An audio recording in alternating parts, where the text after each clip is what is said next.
Swastiastu. Salam sejahtera bagi kita semua. Perkenalkan, nama saya Niputu Purnamawati, NIM 2018-004-3453, Program Studi Manajemen.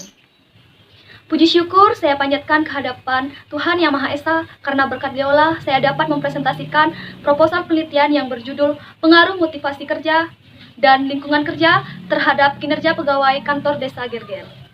Sebelum itu, saya ucapkan terima kasih kepada yang terhormat dosen penguji 1, dosen penguji 2, dan dosen pembimbing Universitas Ngurah Rai.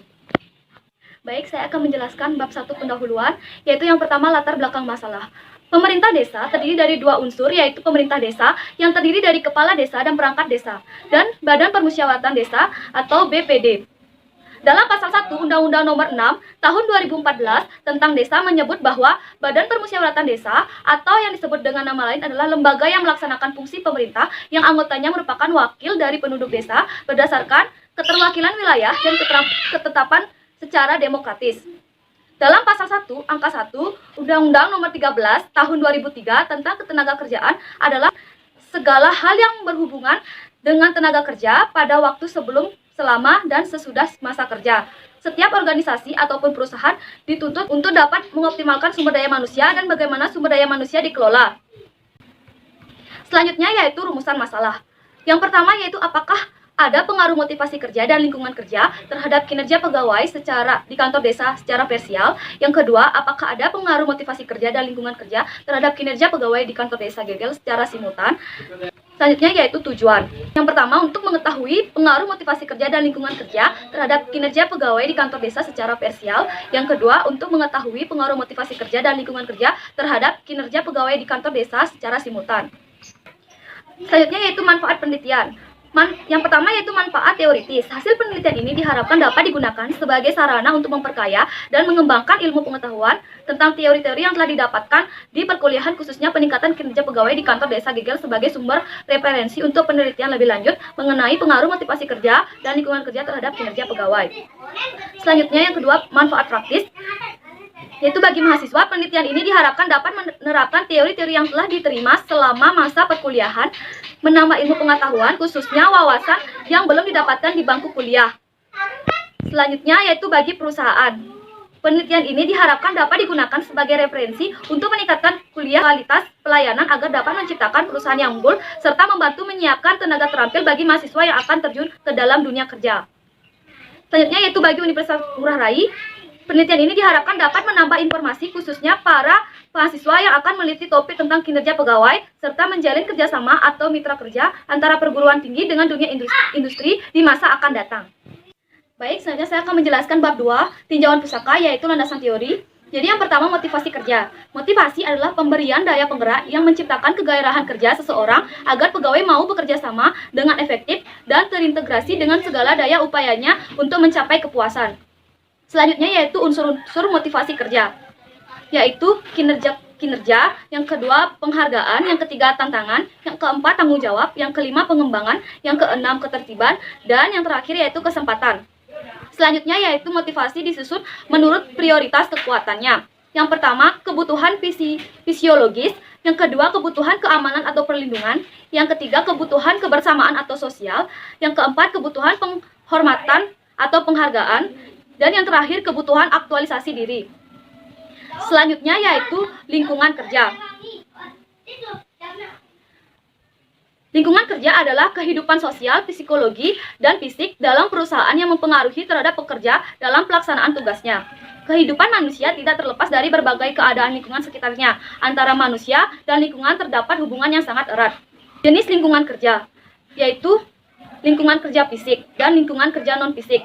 Yang pertama yaitu lingkungan kerja fisik. Lingkungan adalah semua keadaan berbentuk fisik yang terdapat di sekitarnya, tempat kerja yang dapat mempengaruhi pegawai baik secara langsung maupun tidak langsung. Yang kedua yaitu lingkungan kerja non-fisik, adalah semua keadaan yang terjadi yang berkaitan dengan hubungan kerja, baik hubungan yang dengan atasan maupun hubungan sesama dengan rekan kerja maupun hubungan dengan bawahan. Selanjutnya yaitu kinerja pegawai.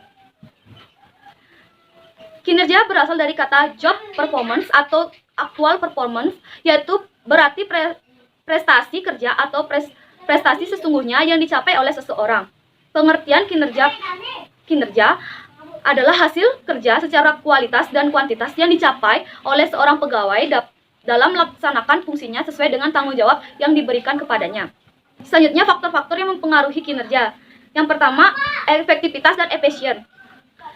Bila suatu tujuan tertentu akhirnya bisa dicapai, kita boleh mengatakan bahwa kegiatan tersebut efektif. Tetapi apabila akibat yang tidak dicari, kegiatan menilai yang penting dari hasil yang dicapai hingga keakibatannya keputusan, walaupun efektif, dinamakan tidak efisien. Yang kedua yaitu otoritas atau wewenang, yaitu sifat dari suatu komunikasi atau perintah dalam suatu organisasi formal yang dimiliki seseorang anggota organisasi kepada anggota yang lain untuk melakukan suatu kegiatan kerja sesuai dengan kontribusinya. Selanjutnya yaitu disiplin. Disiplin karyawan adalah kegiatan karyawan yang bersangkutan dalam menghormati perjanjian kerja dan organisasi di mana dia bekerja. Dan yang terakhir yaitu inisiatif, yaitu berkaitan dengan daya pikir dan kreativitas dalam membentuk ide untuk merencanakan sesuatu yang berkaitan dengan tujuan organisasi. Selanjutnya yaitu hasil penelitian sebelumnya. Yang pertama yaitu penelitian oleh Anila 2017, judul Pengaruh Motivasi Kerja, Motivasi terhadap Kinerja Pegawai di Kantor Kelurahan Kawatuna. Yang kedua yaitu penelitian oleh Saptiana Nata, Eka Ismianti 2015 dengan judul Pengaruh Kepemimpinan, Fasilitas Kerja, dan Motivasi Kerja terhadap Kinerja Perangkat Desa di Kecamatan Mandiraja, Kabupaten Banjarnegara. Yang ketiga yaitu penelitian oleh Farida Aryani 2013 dengan judul Faktor-faktor yang mempengaruhi kinerja pegawai di Kantor Kelurahan Melayu, Kecamatan Tenggarong. Yang keempat yaitu penelitian oleh Herjuliani 2017 dengan judul Analisis Kinerja Pegawai pada Kantor Kelurahan Melayu, Kota Piring, Tanjung Pinang. Dan yang terakhir yaitu penelitian oleh Muhammad Saki Taufikilah 2018, judulnya yaitu Pengaruh Motivasi Kerja terhadap Kinerja Perangkat Desa. Baik, berikut adalah gambar kerangka pemikiran, pengaruh motivasi kerja dan lingkungan kerja terhadap kinerja pegawai kantor desa. Dan juga kerangka konseptual dari penelitian ini. Selanjutnya yaitu keterbaruan ide. Judul pada penelitian ini yaitu Pengaruh Motivasi Kerja dan Lingkungan Kerja terhadap Kinerja Pegawai Kantor Desa Gelgel. Terletak di Desa Gelgel, Rungkung. Perbedaan dari penelitian ini sebelumnya yaitu pada lokasi penelitian ini. Baik, selanjutnya saya akan menjelaskan bab 3 metode penelitian. Yang pertama yaitu desain penelitian. Desain penelitian ini merupakan penelitian kuantitatif asosiatif, yaitu tentang pengaruh motivasi kerja dan lingkungan kerja terhadap kinerja pegawai kantor desa Gelgel. Variabel penelitian ini yaitu motivasi kerja X1, lingkungan kerja X2, kinerja pegawai Y. Dengan demikian, penelitian ini merupakan penelitian model regresi berganda. Selanjutnya yaitu lokasi dan objek penelitian. Lokasi penelitian terletak di Desa Gelgel, Klungkung. Lokasi penelitian ini dilaksanakan di kantor desa Gelgel, sebab peran kantor desa yaitu memberikan pelayanan bagi masyarakat. Dan objek penelitian ini yaitu sumber daya manusia. Identifikasi variabel. Variabel X1 dalam penelitian ini adalah motivasi kerja, variabel X2 dalam penelitian ini adalah lingkungan kerja, variabel Y dalam penelitian ini adalah kinerja pegawai. Definisi operasional variabel.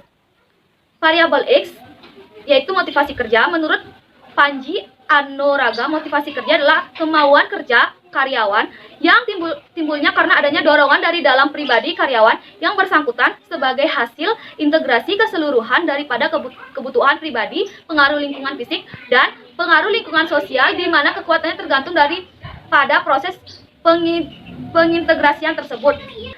Selanjutnya variabel X2 adalah lingkungan kerja. Menurut Rifai dalam Koiri 2013, merupakan elemen-elemen organisasi sebagai sistem sosial yang mempunyai pengaruh yang kuat di dalam pembentukan perilaku individu pada organisasi dan berpengaruh terhadap prestasi organisasi. Selanjutnya variabel Y adalah kinerja pegawai. Menurut Mangkunegara 2002, kinerja adalah hasil kerja bagi secara kualitas maupun kuantitas yang dicapai oleh seorang dalam melaksanakan tugas sesuai tanggung jawab yang diberikan.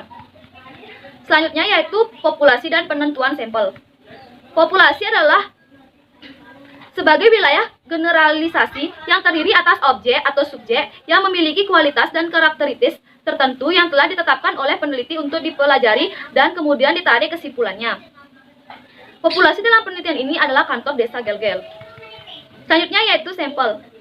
Menurut Nana Sujana dan Ibrahim 2004, sampel adalah sebagai dari populasi yang dapat dijangkau serta memiliki sifat yang sama dengan populasi yang diambil sampelnya tersebut. Selanjutnya yaitu jenis data. Yang pertama yaitu berdasarkan sumber. Sumber yang pertama yaitu data primer.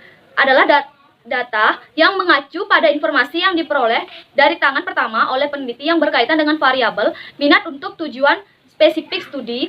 Pada penelitian ini, orang yang diwawancarai adalah pegawai kantor desa Gelgel. Sumber yang kedua yaitu data sekunder. Adalah data yang mengacu pada informasi yang dikumpulkan dari sumber yang telah ada. Dalam penelitian ini, sumber data sekunder yang digunakan merupakan absensi karyawan dan struktur organisasi karyawan. Yang kedua yaitu berdasarkan sifat, yaitu sumber data kuantitatif. Adalah jenis data yang dapat diukur atau dihitung secara langsung, yang merupakan informasi atau penjelasan yang dinyatakan dengan bilangan atau berbentuk angka. Sumber data kuantitatif adalah data kuantitatif yang berbentuk angka atau kuantitatif yang diangkat scoring. Yang kedua yaitu sumber data kualitatif. Adalah data yang berbentuk kalimat, kata, atau gambar. Pada penelitian ini, sumber data kuantitatif yaitu gambar umum kantor desa Gelgel dan struktur organisasi pada kantor desa Gelgel. Selanjutnya yaitu teknik pengumpulan data. Yang pertama yaitu observasi. Adalah proses mengenali dan mencatat kejadian serta objek secara relevan. Observasi dalam penelitian ini dilakukan dengan pengamatan langsung terhadap objek yang diteliti melalui kegiatan sehari-hari yang dilakukan oleh responden dalam penelitian ini. Yang kedua yaitu wawancara, merupakan metode yang digunakan untuk memperoleh informasi secara langsung, mendalam, dan struktur dan individual. Selanjutnya yaitu studi dokumen, atau yang biasa disebut dengan kajian dokumen, ialah metode pengumpulan data yang tidak eksklusif ditujukan kepada subjek peneliti dalam rangka memperoleh warna terkait oleh penelitian. Dalam studi dokumen, penelitian biasanya melaksanakan penelusuran data historis objek penelitian serta memiliki sejauh mana proses yang berjalan sudah terdokumentasi dengan baik. Selanjutnya yaitu uji validitas dan reliabilitas instrumen penelitian. Yang pertama yaitu instrumen penelitian. Adalah instrumen penelitian suatu alat pengumpulan data yang digunakan untuk mengukur fenomena alam maupun sosial yang diamati. Agar mendapat sebuah hasil penelitian yang memuaskan, penelitian menyusun rancangan kisi-kisi instrumen penelitian. Pada penelitian ini, model instrumen penelitian yang digunakan adalah wawancara. Validitas instrumen penelitian adalah sejauh mana ketetapan dan kecermatan suatu instrumen pengukuran atau tes dalam melakukan fungsi ukurnya. Yang kedua yaitu reliabilitas instrumen penelitian. Adalah serangkaian pengukuran atau serangkaian alat ukur yang memiliki konsistensi jika pengukuran yang dilakukan dengan alat ukur itu dilakukan secara berulang. Baik, selanjutnya yaitu teknik analisis data. Sebelum menggunakan analisis regresi linear berganda, maka perlu dilakukan uji asumsi klasik untuk mengetahui kelayakan model regresi sehingga memberikan hasil prediksi yang baik. Uji asumsi klasik wajib digunakan khusus pada peneliti dengan analisis regresi linear berganda, sedangkan analisis regresi linear sederhana tidak menggunakan uji asumsi klasik. Baik, berikut adalah tabel jadwal penelitian. Sekian presentasi dari saya. Mohon maaf jika ada kesalahan kata dan kekurangan materi. Saya tutup dengan para mesanti. Om Santi Santi Santi Om.